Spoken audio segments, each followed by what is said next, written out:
മർക്കോസ് അധ്യായം 6. അവൻ അവിടെ നിന്ന് പുറപ്പെട്ട് തൻ്റെ പിതൃനഗരത്തിൽ ചെന്നു. അവൻ്റെ ശിഷ്യന്മാരും അനുഗമിച്ചു. ശബ്ബത്തായപ്പോൾ അവൻ പള്ളിയിൽ ഉപദേശിച്ചു തുടങ്ങി. പലരും കേട്ട് വിസ്മയിച്ചു. ഇവന് ഇവ എവിടെ നിന്ന്? ഇവന് കിട്ടിയ ഈ ജ്ഞാനവും ഇവൻ്റെ കയ്യാൽ നടക്കുന്ന വീര്യപ്രവൃത്തികളും എന്ത്? ഇവൻ മറിയയുടെ മകനും യാക്കോബ്, യോസെ, യൂദ, ശിമോൻ എന്നിവരുടെ സഹോദരനുമായ തച്ചനല്ലയോ? ഇവൻ്റെ സഹോദരികളും ഇവിടെ നമ്മോടുകൂടെ ഇല്ലയോ എന്ന് പറഞ്ഞ് അവങ്കൽ ഇടറിപ്പോയി. യേശു അവരോട്, ഒരു പ്രവാചകൻ തൻ്റെ പിതൃനഗരത്തിലും ചാർച്ചക്കാരുടെ ഇടയിലും സ്വന്തം ഭവനത്തിലുമല്ലാതെ ബഹുമാനമില്ലാത്തവനല്ല എന്ന് പറഞ്ഞു. ഏതാനും ചില രോഗികളുടെ മേൽ കൈവച്ച് സൗഖ്യം വരുത്തിയതല്ലാതെ അവിടെ വീര്യപ്രവൃത്തി ഒന്നും ചെയ്യുവാൻ കഴിഞ്ഞില്ല. അവരുടെ അവിശ്വാസം ഹേതുവായി അവൻ ആശ്ചര്യപ്പെട്ടു. അവൻ ചുറ്റുമുള്ള ഊരുകളിൽ ഉപദേശിച്ചുകൊണ്ട് സഞ്ചരിച്ചു പോന്നു. അനന്തരം അവൻ പന്തിരുവരെ അടുക്കെ വിളിച്ചു അവരെ ഈരണ്ടായി അയച്ചു തുടങ്ങി. അവർക്ക് അശുദ്ധാത്മാക്കളുടെ മേൽ അധികാരം കൊടുത്തു. അവർ വഴിക്ക് വടിയല്ലാതെ ഒന്നും എടുക്കരുത്. അപ്പവും പൊക്കണവും മടിശീലയിൽ കാശും അരുത്. ചെരുപ്പ് ഇട്ടുകൊള്ളാം. 2 വസ്ത്രം ധരിക്കരുത് എന്നിങ്ങനെ അവരോട് കൽപ്പിച്ചു. നിങ്ങൾ എവിടെയെങ്കിലും ഒരു വീട്ടിൽ ചെന്നാൽ അവിടം വിട്ടു പുറപ്പെടുവോളം അതിൽ തന്നെ പാർപ്പിൻ. ആരെങ്കിലും നിങ്ങളെ കൈക്കൊള്ളാതെയും നിങ്ങളുടെ വാക്കു കേൾക്കാതെയും ഇരുന്നാൽ അവിടം വിട്ടു പോകുമ്പോൾ നിങ്ങളുടെ കാലിലെ പൊടി അവർക്ക് സാക്ഷ്യത്തിനായി കുടഞ്ഞു കളവിൻ എന്നും അവരോട് പറഞ്ഞു. അങ്ങനെ അവർ പുറപ്പെട്ട് മാനസാന്തരപ്പെടണം എന്ന് പ്രസംഗിച്ചു. വളരെ ഭൂതങ്ങളെ പുറത്താക്കുകയും അനേകം രോഗികൾക്ക് എണ്ണ തേച്ച് സൗഖ്യം വരുത്തുകയും ചെയ്തു. ഇങ്ങനെ അവൻ്റെ പേർ പ്രസിദ്ധമായി വരികയാൽ ഹെരോദാ രാജാവ് കേട്ടിട്ട്, യോഹന്നാൻ സ്നാപകൻ മരിച്ചവരുടെ ഇടയിൽ നിന്ന് ഉയർത്തെഴുന്നേറ്റിരിക്കുന്നു, അതുകൊണ്ട് ഈ ശക്തികൾ അവനിൽ വ്യാപരിക്കുന്നു എന്ന് പറഞ്ഞു. അവൻ ഏലിയാവാകുന്നു എന്ന് മറ്റു ചിലർ പറഞ്ഞു. വേറെ ചിലർ അവൻ പ്രവാചകന്മാരിൽ ഒരുത്തനെ പോലെ ഒരു പ്രവാചകൻ എന്ന് പറഞ്ഞു. അത് ഹെരോദാവ് കേട്ടാറേ, ഞാൻ തല വെട്ടിച്ച യോഹന്നാനാകുന്നു അവൻ ഉയർത്തെഴുന്നേറ്റിരിക്കുന്നു എന്ന് പറഞ്ഞു. ഹെരോദ തൻ്റെ സഹോദരനായ ഫിലിപ്പോസിന്റെ ഭാര്യ ഹെരോദ്യയെ പരിഗ്രഹിച്ചതുകൊണ്ട് അവൾ നിമിത്തം ആളയച്ച് യോഹന്നാനെ പിടിച്ച് തടവിലാക്കിയിരുന്നു. സഹോദരന്റെ ഭാര്യയെ പരിഗ്രഹിക്കുന്നത് നിനക്ക് വിഹിതമല്ല എന്ന് യോഹന്നാൻ ഹെരോദാവോട് പറഞ്ഞിരുന്നു. ഹെരോദ്യയോ അവൻ്റെ നേരെ പകവച്ച് അവനെ കൊല്ലുവാൻ ഇച്ഛിച്ചു. സാധിച്ചില്ല താനും.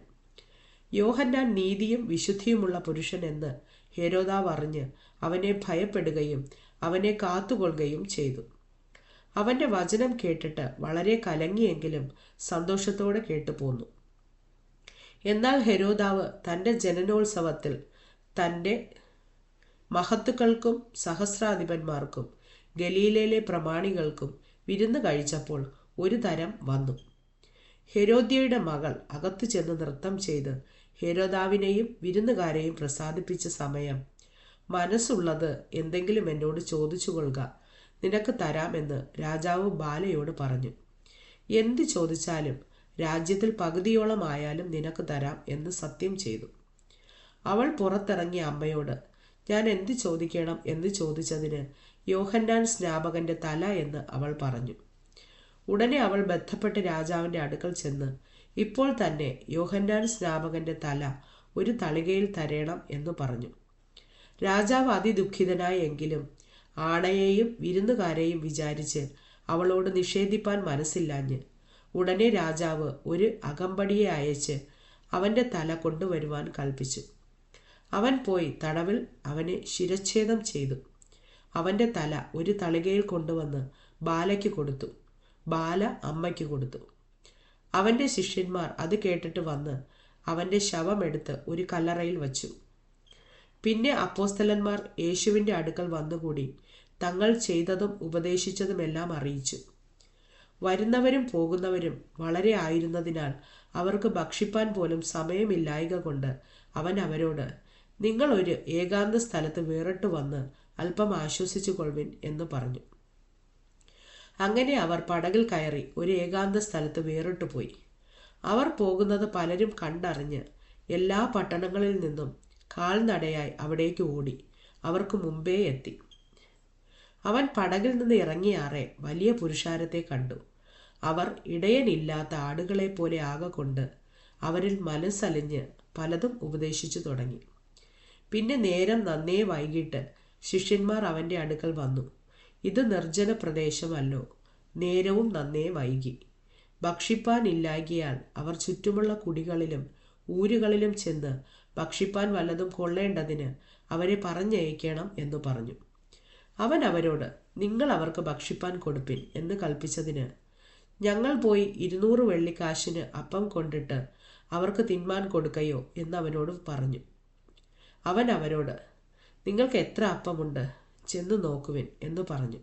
അവർ നോക്കിയിട്ട് 5, 2 മീനുമുണ്ട് എന്ന് പറഞ്ഞു.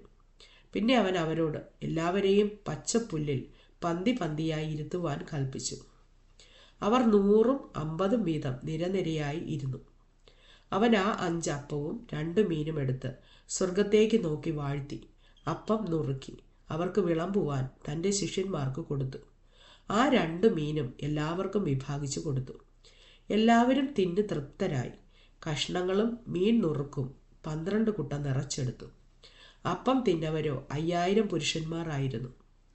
താൻ പുരുഷാരത്തെ പറഞ്ഞയക്കുന്നതിനിടയിൽ തൻ്റെ ശിഷ്യന്മാരെ ഉടനെ പടകു കയറി അക്കരെ ബെത്സയിദയ്ക്ക് നേരെ മുന്നോടുവാൻ നിർബന്ധിച്ചു. അവരെ പറഞ്ഞയച്ച് വിട്ട ശേഷം താൻ പ്രാർത്ഥിപ്പാൻ മലയിൽ പോയി. വൈകുന്നേരമായപ്പോൾ പടക് കടലിൻ്റെ നടുവിലും താൻ ഏകനായി കരയിലുമായിരുന്നു.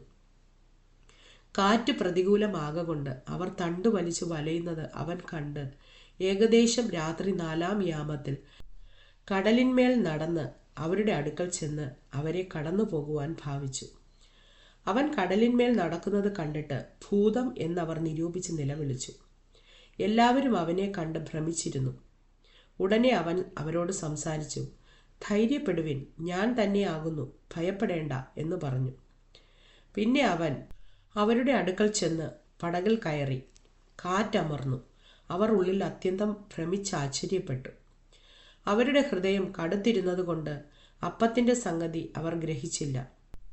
അവർ അക്കരെ എത്തി ഗന്നേസരത്ത് ദേശത്ത് അണഞ്ഞു. അവർ പടകിൽ നിന്ന് ഇറങ്ങിയ ഉടനെ ജനങ്ങൾ അവനെ അറിഞ്ഞു. ആ നാട്ടിലൊക്കെയും ചുറ്റി ഓടി. അവനുണ്ട് എന്ന് കേൾക്കുന്ന ഇടത്തേക്ക് ദീനക്കാരെ കിടക്കയിൽ എടുത്തും കൊണ്ട് വന്നു തുടങ്ങി. ഊരുകളിലോ പട്ടണങ്ങളിലോ കുടികളിലോ അവൻ ചെന്നിടത്തൊക്കെയും അവർ ചന്തകളിൽ രോഗികളെ കൊണ്ടുവന്നു വച്ചു. അവൻ്റെ വസ്ത്രത്തിൻ്റെ തൊങ്ങലെങ്കിലും തൊടേണ്ടതിന് അപേക്ഷിക്കുകയും അവനെ തൊട്ടവർക്കൊക്കെയും സൗഖ്യം വരികയും ചെയ്തു.